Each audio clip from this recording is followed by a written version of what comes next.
वहीं अब खबरों में आगे बढ़ेंगे और बात करेंगे। डिप्टी सीएम दिया कुमारी कोटपुतली क्षेत्र के दौरे पर हैं। कोटपुतली पहुंचने पर कार्यकर्ताओं ने उनका जोरदार स्वागत किया। इस दौरान डिप्टी सीएम दिया कुमारी ने विधिवत रूप से फीता काटकर कृषि कॉलेज के नवनिर्मित भवन का लोकार्पण किया। साथ ही लोकार्पण के बाद डिप्टी सीएम ने नवनिर्मित भवन का अवलोकन भी किया और भवन के अंदर मौजूद फैसिलिटीज की तारीफ भी की। डिप्टी सीएम दिया कुमारी कोटपुतली के दौरे पर रहीं और नवनिर्मित एकेडमिक भवन पहुंचकर पूरे भवन का लोकार्पण किया और निरीक्षण किया और साथ ही फैसिलिटीज को लेकर उन्होंने तारीफ भी की। इस दौरान बीजेपी के तमाम कार्यकर्ताओं ने डिप्टी सीएम का जोरदार स्वागत किया।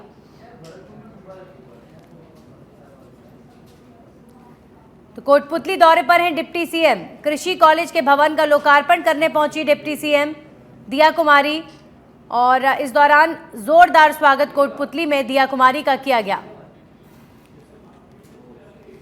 वहीं बीजेपी नेता ज्ञानदेव आहूजा का बयान सामने आया है। आरक्षण के खिलाफ राम भद्राचार्य के बयान पर बोले आहूजा। उन्होंने कहा कि किसी भी संत को ऐसे बयान नहीं देने चाहिए। आरक्षण समाप्त करने वाला बयान गलत है। राम भद्राचार्य का ये बयान दलित वर्गों के लिए आंदोलित है। कोई साधु संत ऐसा बयान ना दे जिससे कि हमारे सनातन धर्म हिंदू एकता को नुकसान हो। आरक्षण के संबंध में किसी संत को बयान नहीं देना चाहिए। बीजेपी नेता ज्ञानदेव आहूजा ने निशाना साधा है और ऐसे में आरक्षण को लेकर राम भद्राचार्य के बयान को उन्होंने कोट करके कहा है कि इस तरह के बयान जो एकता को प्रभावित करें नहीं दिए जाने चाहिए किसी संत द्वारा। आज मैं वर्तमान पूरे देश में जिसने तहलका मचा दिया और हमारे पिछड़ा अति पिछड़ा और दलित वर्ग को जिसने आंदोलित और उद्वेलित कर दिया, संतों में संत महान संत जिनका मैं बहुत सम्मान करता हूँ, हमारे श्रद्धेय राम भद्राचार्य जी, उन्होंने आरक्षण के बारे में एक विवादित नहीं अति विवाद बयान दिया है। वो संतों को इसलिए शोभा नहीं देता कि हम सामाजिक समरसता, हिंदू एकता और बटेंगे तो कटेंगे, एक रहेंगे तो नेक रहेंगे, इस नारे के साथ पूरे देश में सारे सामाजिकता को को जोड़ करके देखना चाहते हैं और पूरे देश की अखंडता और हिंदू एकता ऐसी भी है कि हमारे साथ पिछड़ा अति पिछड़ा दलित वर्ग जुड़ा रहे और वो भी श्रद्धा के साथ इन संतों के प्रति नतमस्तक हो, भगवा के प्रति नतमस्तक हो, भारतीय संस्कृति और सभ्यता सनातन धर्म इसके प्रति समर्पित हो। इसलिए आरक्षण के बारे में कोई विवादित बयान। और अब खबर बूंदी से है, जहां पर नैनवा में सच पे धड़क की खबर का असर हुआ है। नैनवा में बंद पड़ा काम शुरू हो गया। एक दिन पहले विकास के कार्यों का मुद्दा सच बेधड़क ने उठाया था और खबर के चलने के बाद ठेकेदार ने काम शुरू किया। सच बेधड़क चैनल का जनता ने आभार भी जताया है। नैनवा देई पोल पोद्दार गार्डन के सामने का ये मामला है। तो ठेकेदार द्वारा काम ना किए जाने की वजह से लोग परेशान थे और सच बेधड़क ने जब इस खबर को प्रमुखता से उठाया तो विकास का कार्य भी हुआ और जनता ने सच बेधड़क का आभार व्यक्त किया है। खबर को प्रमुखता से उठाने के बाद प्रशासन के कानों तक ये खबर पहुंची और उसके बाद विकास कार्य एक बार फिर से गति के साथ पूरा करने का प्रयास किया जा रहा है।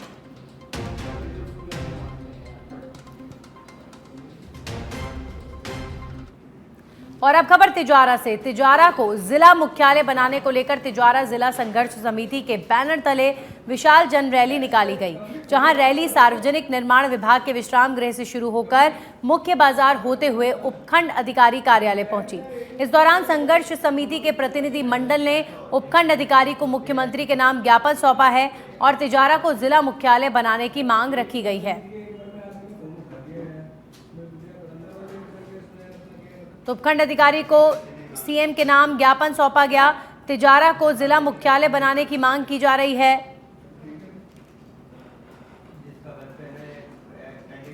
और अब खबर बांसवाड़ा से, जहां पर 2 अलग अलग चोरी की वारदातें सामने आई हैं।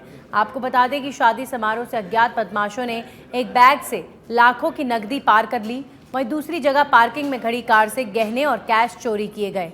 साथ ही पूरी घटना सीसीटीवी में कैद हो गई, जिसके आधार पर पुलिस जांच कर रही है।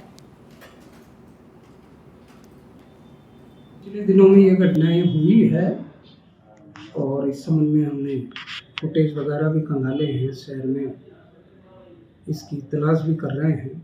हमें महत्वपूर्ण सुराग इस मामले में लगे हैं और जल्दी हम इसमें कार्रवाई करेंगे। ये हमें अभी ये पता लगा कि ये हमारे स्थानीय आदमी नहीं होकर बाहर के लोग हैं, तो जल्दी हम जो सुराग मिले हैं। वहीं राजस्थान के आदिवासी बाहुल्य डूंगरपुर जिले के सागवाड़ा थाना इलाके में चोर गधे चुरा कर ले गए, वो भी 1-2 नहीं बल्कि पूरे 10 गधों के मालिक ने इस मामले में पुलिस में केस दर्ज करवाया है। पुलिस ने पीड़ित की रिपोर्ट पर केस दर्ज कर गधे ढूंढने का काम शुरू कर दिया है। चोर गधों को एक गाड़ी में डालकर ले गए।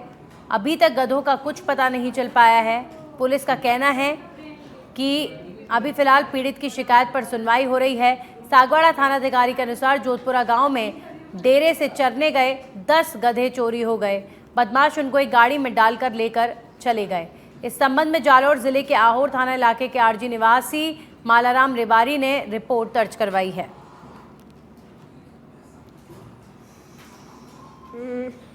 जब हमारा साहब ये डेरा इधर पड़ा, गधा मिलता नहीं है, गधा चोरी होगी जोधपुरिया से, जोधपुरिया वाड़ा के पास में। यहाँ से गधा थोड़े 10 से 11 बजे में रोटी खाने के लिए बैठा, इधर से उठाया तो हम पीछे कर दिया था। यहाँ से सब आजू बाजू लोग मिले के इधर आके के ले गया, इधर ले गया, इधर ले गया, पीछा करता से आगे जंगल आवे बड़ा, जंगल से अंदर घुसाया तो पहली साइड में डोला से पासा पीछा करा तो पीछे ठेठ भीमली घाटी के आनी साइड में एक गांव में नवा टापरा करी नाम है, वहाँ से गैप हो गया का। मतलब यूनिवर्सिटी के ड्रामा डिपार्टमेंट के पीछे एक छात्र ने खुद को आग लगा ली और इस घटना में छात्र 80% से ज्यादा झुलस गया है। बताया जा रहा है कि छात्र को गंभीर हालत में एसएमएस अस्पताल के बर्न वार्ड में भर्ती करवाया गया है, जहां उसका इलाज चल रहा है। फिलहाल आग लगने के कारणों का अभी फिलहाल पता नहीं चल पाया है। आखिर छात्र ने खुद को आग क्यों लगाया, नहीं पता चल पाया। अभी तक मिली जानकारी के मुताबिक खुद को आग लगाने वाला छात्र दौसा का बताया जा रहा है। छात्र राजस्थान यूनिवर्सिटी के फिजिकल एजुकेशन डिपार्टमेंट में पढ़ता है। राजस्थान यहाँ पर परीक्षा चल रही थी आंतरिक मूल्यांकन के तहत और सब अंदर परीक्षा दे रहे थे। परीक्षा देने के तुरंत बाद जब फ्री हुए बच्चे तो कुछ बैट बॉल खेलने यहाँ स्टेज पे खेल रहे थे।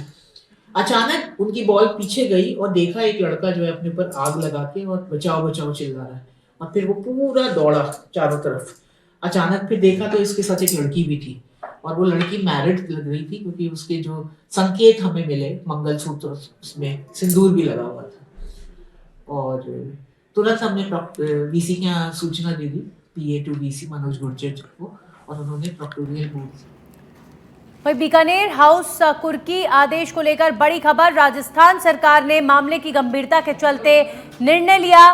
सुप्रीम कोर्ट में अतिरिक्त महाधिवक्ता को मामले की जिम्मेदारी दी गई है। अतिरिक्त महाधिवक्ता शिव मंगल शर्मा को इस केस की जिम्मेदारी दी गई है। केस के OIC से केस से जुड़ी सभी फाइल्स अतिरिक्त महाधिवक्ता को ट्रांसफर होंगी। मामले में सभी लीगल कार्रवाई करने के निर्देश जारी किए गए हैं। तो बीकानेर हाउस की कुर्की को लेकर अब राजस्थान सरकार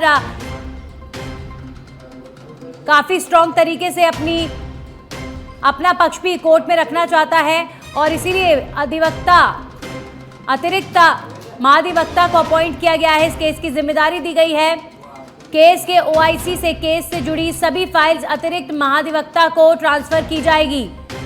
तो शिव मंगल शर्मा इस केस को सुप्रीम कोर्ट तक राजस्थान सरकार का पक्ष रखेंगे और अतिरिक्त महाधिवक्ता को इस मामले की जिम्मेदारी दे दी गई है। राजस्थान सरकार ने मामले की गंभीरता को देखते हुए निर्णय लिया है। हमारे सहयोगी निजाम कंटालिया जुड़ चुके हैं। निजाम जी, बीकानेर हाउस को लेकर सुप्रीम कोर्ट के कुर्की के आदेश को लेकर राजस्थान सरकार बेहद गंभीर और अब इसीलिए अतिरिक्त महाधिवक्ता को ये केस ट्रांसफर किया जाएगा, और क्या जानकारी सर इस मामले को लेकर? देखिए नंदिनी, पटियाला हाउस कोर्ट जो कि डिस्ट्रिक्ट कोर्ट है, उसके डिस्ट्रिक्ट जज ने एक आज आदेश दिया था जो कि एक कंपनी से जुड़ा मामला है। और चूंकि इस बीकानेर हाउस का जो चार्ज है, बीकानेर हाउस की जो जिम्मेदारी है वो नोखा नगर परिषद के पास है, और उसके 50 लाख से जुड़े एक केस में आज ये अटैच की गई थी, कुर्की का आदेश दिया था। अब चूंकि ये पूरा बीकानेर हाउस एक ऐसे राजस्थान सरकार के लिए दिल्ली में एक से कह सकते हैं कि उसके पूरा प्रशासन और सभी तरह के ऑफिस और संचालित होते हैं, ऐसे में सरकार के लिए एक बहुत बड़ा झटका है। सरकार के लिए काफी परेशानी वाली बात थी। ऐसे में सरकार ने आज ही इस मामले में जो सुप्रीम कोर्ट के अतिरिक्त महाधिवक्ता है शिवमंगल शर्मा, उनको अपॉइंट किया है। इस केस के आगे की जिम्मेदारी के लिए जिम्मेदारी दी गई है, और साथ ही इस केस से जुड़ी तमाम जो फाइलें हैं वो सभी फाइल्स भी शिवमंगल शर्मा को ट्रांसफर करने के जो है सरकार ने आदेश जारी कर दिया, क्योंकि इस मामले में जो पुराने अधिवक्ता और जो OIC रहे हैं उनके स्तर पर कहीं कहीं सरकार ये मांग के चल रही है, लैक्सिटी रही, और ये आदेश पारित हो गया है। तो सरकार इस मामले में सीधे उस कोर्ट के समक्ष अपना प्रतिवेदन दे सकती है ताकि इस ऑर्डर को वापस लिया जा सके। हो सकता है इस मामले में कल ही जो सरकार की ओर से कोई एप्लीकेशन पेश की जा सकती है, लेकिन फिलहाल इस केस से जुड़ी तमाम जानकारियां, तमाम जो दस्तावेज हैं, फाइल्स हैं, वो सभी शिवमंगल शर्मा जो अतिरिक्त महाधिवक्ता है उनको ट्रांसफर करने का भी चाहिए। जी निजाम जी, इस पूरे मामले को अगर देखें तो बीकानेर हाउस कुर्की आदेश को लेकर अभी फिलहाल सरकार की किस तरह की कोशिश रहेगी, किस तरह की अपील वहां पर की जाएंगी? क्योंकि जाहिर तौर पर बीकानेर हाउस दिल्ली में राजस्थान सरकार का एक तरीके से कहा जाए फेस कहा जा सकता है, राजस्थान का बीकानेर हाउस दिल्ली के अंदर। तो अब ऐसे में किस तरह का पक्ष रखा जाएगा? बिल्कुल, देखिए कि जब किसी तरह से कुर्की का आदेश हो जाता है तो इसमें सामान्य तौर जिसके कुर्की के आदेश हुए हैं सबसे पहले तो सरकार वहां जाकर अपनी एप्लीकेशन दे, और ये लिखित में दे सकते हैं या जवाब पेश कर सकती है कि वो जो 50 लाख रुपए की बात है वो देने को तैयार है, या उस मामले को अपने तरीके से सुलझा सकती है। तो वो सबसे पहले इसी चीज को देखेगी, क्योंकि जिस कोर्ट से ये आदेश हुआ है उसकी अवहेलना हुई है। कोर्ट नाराज होने के बाद कुर्की का आदेश देता, बहुत बार इस मामले में पेशी भी हुई है। तो सबसे पहली यही कवायद होगी, या फिर सरकार जो है इस आदेश के खिलाफ है दिल्ली हाई कोर्ट में रुख कर सकती है, ताकि इस कोर्ट पे स्टे, जो निचली कोर्ट का आदेश है उस कोर्ट के आदेश पे स्टे ला सके। तो चलिए, शुक्रिया तमाम जानकारियों के लिए। तो बीकानेर हाउस को लेकर सरकार का स्ट्रॉन्ग स्टैंड, और अतिरिक्त महाधिवक्ता के माध्यम से सरकार अब लीगल कार्रवाई को और ज्यादा प्रमुखता से उठाते हुए कोर्ट तक पहुंचेगी, और ये जिम्मेदारी अतिरिक्त महाधिवक्ता को दी गई है। अतिरिक्त महाधिवक्ता शिवमंगल सरकार का पक्ष रखेंगे।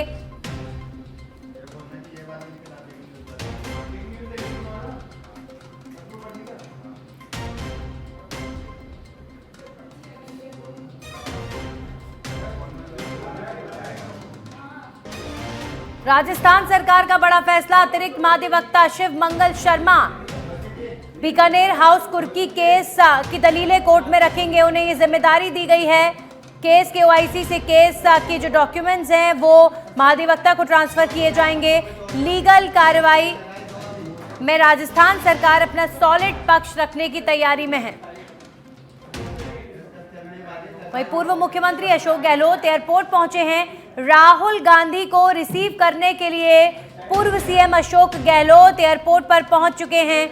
नेता प्रतिपक्ष टीकाराम जूली पहले से ही एयरपोर्ट पर मौजूद हैं। अब से थोड़ी देर में जयपुर एयरपोर्ट पहुंचेंगे राहुल गांधी, और वहीं सपा नेता अखिलेश यादव के भी जयपुर पहुंचने का कार्यक्रम है। अखिलेश यादव भी आज जयपुर पहुंचेंगे, जयपुर एयरपोर्ट पर आएंगे। राहुल गांधी को रिसीव करने के लिए अशोक गहलोत एयरपोर्ट पर पहुंच चुके हैं। आज एक कार्यक्रम में शामिल होने के लिए राहुल गांधी जयपुर आ रहे हैं। प्रियंका गांधी पहले से ही अपने परिवार के साथ जयपुर में मौजूद हैं, और राहुल गांधी भी अब से कुछ ही देर में जयपुर एयरपोर्ट पर पहुंचने वाले हैं। पूर्व CM अशोक गहलोत पहुंचे हैं राहुल गांधी को रिसीव करने के लिए, और ये तस्वीरें हम आपको एयरपोर्ट की दिखा रहे हैं। अशोक गहलोत राहुल गांधी को रिसीव करने पहुंचे। राहुल गांधी अब से कुछ ही देर में जयपुर एयरपोर्ट पर पहुंचेंगे, और वो तस्वीरें भी जरूर आप तक हम पहुंचाएंगे।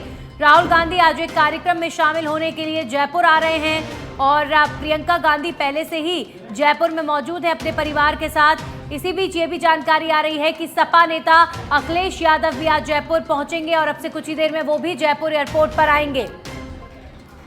हमारे सहयोगी सुनील जुड़ चुके हैं। सुनील, राहुल गांधी कितनी देर में पहुंचेंगे जयपुर, और राहुल गांधी किस तरह के कार्यक्रम के लिए जयपुर आ रहे हैं आज?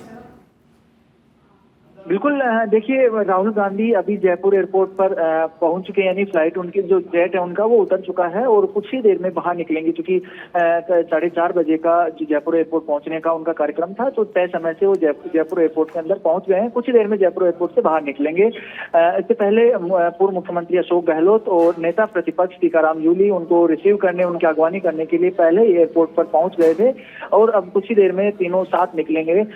बता दें कि आज राजधानी जयपुर में एक वीवीआईपी शादी है, जिसमें और ये शादी जो है ये गांधी परिवार के पारिवारिक मित्र के सदस्य की शादी है। शुक्रिया सुनील आपका तमाम जानकारियों के लिए। तो अशोक गहलोत जयपुर एयरपोर्ट पर पहुंच चुके हैं और राहुल गांधी का प्लेन भी लैंड हो चुका है और अब से कुछ ही देर में अशोक गहलोत राहुल गांधी को रिसीव कर बाहर निकलेंगे। राहुल गांधी आज जयपुर में एक शादी समारोह में शामिल होने के लिए पहुंचे। जयपुर से एक और खबर, शिक्षा निदेशालय बीकानेर से बड़ी खबर आ रही है। शिक्षा निदेशालय द्वारा चयनित अभ्यर्थियों की मूल अंक तालिका मांगी गई है। प्राथमिक और उच्च प्राथमिक अध्यापक सीधी भर्ती 2022 का ये मामला है। ऐसे अभ्यर्थी जिनकी प्रशैक्षिक का योग्यता board of secondary education Bhiwani Haryana से है, उनकी जानकारी मांगी गई है। इसको लेकर डूंगरपुर जिला शिक्षा अधिकारी ने लेटर लिखा है। ब्लॉक जिला शिक्षा अधिकारियों को लेटर जारी किए गए हैं। तो चयनित अभ्यर्थियों की मूल अंक तालिका मांगी गई है। हमारे सहयोगी कुणाल जुड़ चुके हैं इस खबर पर। कुणाल, जानकारी दीजिए इस मामले को लेकर। देखिए, आपको बता दें ये पूरा जो मामला है प्राथमिक और उच्च प्राथमिक अध्यापक सीधी भर्ती 2022 से जुड़ा हुआ है। इसमें अब डूंगरपुर जिला शिक्षा अधिकारी के द्वारा ब्लॉक शिक्षा अधिकारियों को जो है एक लेटर लिखा गया है, जिसमें ऐसे अभ्यर्थियों की प्रशैक्षणिक योग्यता मांगी गई है जिन्होंने board of secondary education Bhiwani Haryana से जो है अपनी संबंधित पढ़ाई है वो पूरी की है। क्योंकि हाल के दिनों में देखा गया है कि जिस तरह से फर्जी डिग्रियों के और फर्जी जो है शैक्षणिक योग्यता के मामले जो है सामने आ रहे हैं, उसको देखते हुए जो है अब, क्योंकि इससे पहले जो मामला था फायरमैन भर्ती और पीटीआई भर्ती में आया था, लेकिन अब जो है ऐसे मामले जो है इस भर्ती में सामने आए हैं। और ये जो भर्ती हुई थी 2022 की भर्ती है और अब इसमें जो है ऐसे अभ्यर्थी की सूचना मांगी गई है और जो जिला शिक्षा अधिकारी है उनके द्वारा कहा गया है कि निर्देशालय के निर्देश पर जो है ये सूचना मांगी है, अभ्यर्थी इसके बारे में जो है सूचना उपलब्ध करवाएं। शुक्रिया कुणाल आपका तमाम जानकारियों के लिए।